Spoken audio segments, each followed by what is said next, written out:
Hello, আমি সোনালি। জানি তোমরা সবাই খুব ভালো আছো, সুস্থ আছো এবং মস্ত আছো। আর তার সাথে সাথে যেটা সব থেকে দরকার সেটা হলো পজিটিভিটির মধ্যে চুবে আছো। তার কারণ আমরা জানি আমরা যদি পজিটিভ থাকি তাহলে আমরা সঠিক সিদ্ধান্ত নিতে পারবো, সেটা আমাদের মেন্টালি হোক, সেটা আমাদের ফিজিক্যালি হোক এবং সেটা ফিনান্সিয়ালি হোক। যে কোনো ক্ষেত্রে যদি আমরা পজিটিভিটির মধ্যে চুবে থাকি তাহলে কিন্তু আমরা লাইফে সঠিক সিদ্ধান্ত নিতে পারি। আচ্ছা বন্ধু, ধন দৌলত কে না ভালোবাসে বলো, কিন্তু তুমি কি জানো কোনো কিছু পাওয়ার জন্য যেটা দরকার সেটা হচ্ছে মন, অর্থাৎ সবই কিন্তু মনের খেলা। তোমার মন যদি পজিটিভ থাকে, তোমার মন যদি স্ট্রং থাকে এবং ভালো কিছু ভাবার মতো জায়গায় থাকে, তাহলে কিন্তু তুমি খুব সহজেই মানিকে অ্যাট্রাক্ট করে নিতে পারবে। তাহলে সবার আগে যেটা দরকার সেটা হচ্ছে মানসিকভাবে স্ট্রং হওয়া। এবার কোশ্চেন আসতে পারে যে বুঝলাম, কিন্তু মানসিকভাবে স্ট্রং হব কী করে? আজকের টপিক সেটা নিয়েই, যে কিভাবে আমরা মানসিকভাবে স্ট্রং হতে পারি এবং এই মানসিকভাবে যদি আমরা স্ট্রং হই তাহলে কিভাবে সেটা আমাদের জীবনযাত্রায় প্রভাব ফেলতে পারে। আজকের ভিডিও সেই নিয়েই, শেষ পর্যন্ত ভিডিওটা দেখো, আশা করি অনেক কিছু জানতে পারবে আজকের ভিডিওতে। আজকে আমি একটা গল্প শেয়ার করব। গল্প বলছি ঠিকই, কিন্তু এটা একটা সত্যি ঘটনা এবং হয়তো তোমরা অনেকেই এই গল্পটা জানো। আজকে কথা বলবো ঈগলকে নিয়ে, আকাশের সবচেয়ে বড় পাখি এবং আকাশের রাজা পাখি। ঈগলের জীবনযাত্রা কিভাবে শুরু হয়, তার লাইফস্টাইল কেমন এবং কেন আমি বলছি যে ঈগলের কাহিনী সবার জানা দরকার, সেটা একটু পরেই তোমরা জেনে যাবে।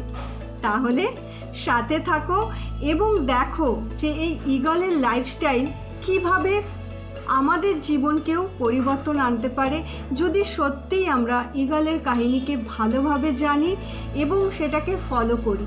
অবশ্যই কাজে লাগবে আমাদের প্রত্যেকের জীবনে।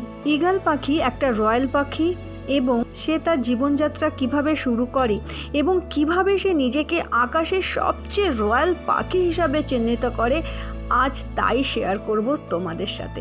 ঈগলের দৃষ্টি খুব তীক্ষ্ণ দৃষ্টি থাকে ঈগলের। তারা অনেক দূরে থাকা বস্তুকেও দেখতে পায় এবং সেই বস্তুর দিকে সঠিকভাবে চলে যাওয়ার ক্ষমতা তারা রাখে। সেই বস্তুটি যতই দূরে থাকুক না কেন, তাদের তীক্ষ্ণ দৃষ্টি থাকায় তারা কিন্তু তাদের শিকারের কাছে ঠিক পৌঁছে যায় এবং যত বাধাই আসুক না কেন তার নজর কিন্তু কিছুতেই তার শিকারের থেকে নড়ে না এবং তারা কিন্তু তার শিকারকে ধরেই ফেলে। এই জায়গা থেকে আমরা শিখতে পারি যে ভিশন থাকা ভীষণ জরুরি, আর তার সাথে দরকার স্থির দৃষ্টি। যতই আপস অ্যান্ড ডাউন আসুক না কেন, লক্ষ্যের ওপরে নজর সরানো চলবে না। সব সময় আপনার যে ভিশন, সেই ভিশনের ওপর কিন্তু নজর রাখতে হবে।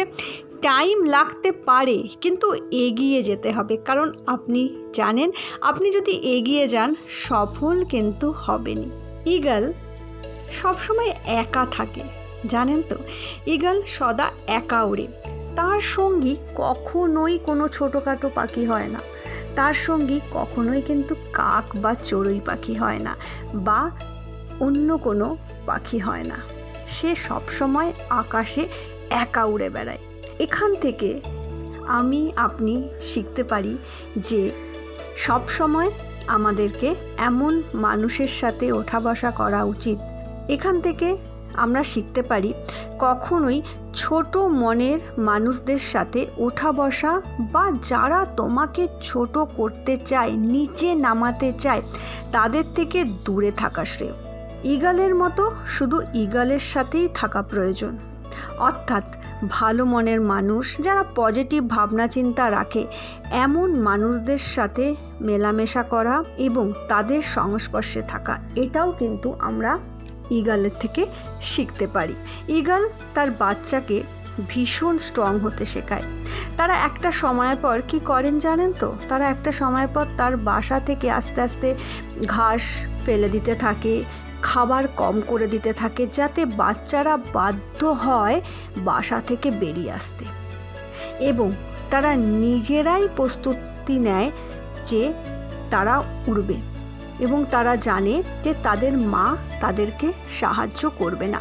তার কারণ এটা কিন্তু সত্যি কথা, ঈগল মা তার বাচ্চাদেরকে কিন্তু উড়তে শেখায় না, সে শুধু পাশে থাকে।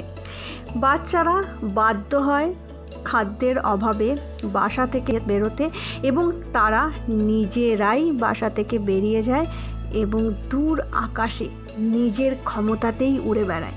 তাই এখান থেকে শেখা যায় যে আনকমফোর্টেবল হওয়া প্রয়োজন। যতক্ষণ না বাইরে বেরোবে খোলা আকাশের স্বাদ কিন্তু পাবে না। কমফর্ট জোন ত্যাগ করা দরকার। গ্রোথ তখনই আসবে যখন তুমি কমফর্ট জোন থেকে বেরোবে। গ্রোথ আনতে হলে বাইরে বেরোতেই হবে। ঈগল জোরে বইতে থাকা হাওয়া পছন্দ করে, তাই আকাশে যখন মেঘ দেখে তারা ভীষণ খুশি হয়ে যায়। তারা সেই মেঘের ঝোড়ো হাওয়ার সাথে তালে তাল মিলিয়ে আকাশে উড়তে থাকে, এবং একটা সময় সেই হাওয়ার সাথেই তারা বহু উঁচুতে উড়তে থাকে, এবং তারা কিন্তু এই ঝোড়ো হাওয়ার মজা নেয় তাদের জীবনে।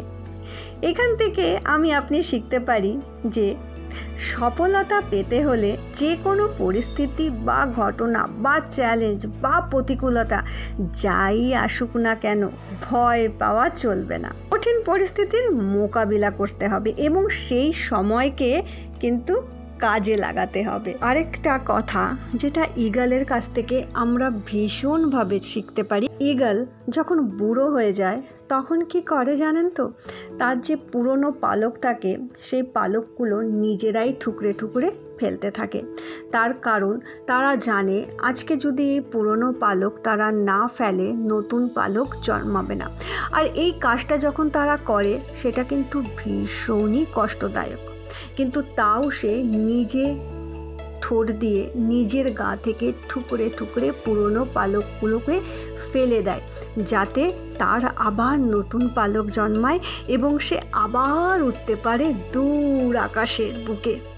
তাই যে অভ্যাস তোমাকে রুখে দাঁড়াচ্ছে সফল হওয়ার পথে, তাকে ত্যাগ করতে হবে এই মুহূর্তে। তা সে তোমার যতই পুরনো অভ্যাস হোক না কেন।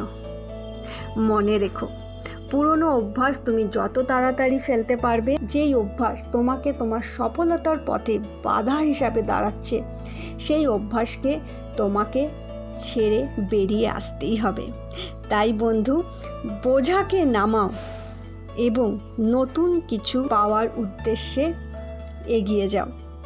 আশা করি ভালো লাগবে আজকের এই গল্পটা, এবং এই গল্পটাকে যদি আমরা ভালোভাবে শুনি এবং এখান থেকে যা যা আমাদের নেওয়া উচিত, যেটা নিলে আমাদের জীবনে আমরা আমাদের সফলতার দিকে এগিয়ে যেতে পারবো, সেই জায়গাগুলোকে যদি ফলো করি, সফল তো আপনি হবেনই। ভালো থাকবেন, ভালো রাখবেন।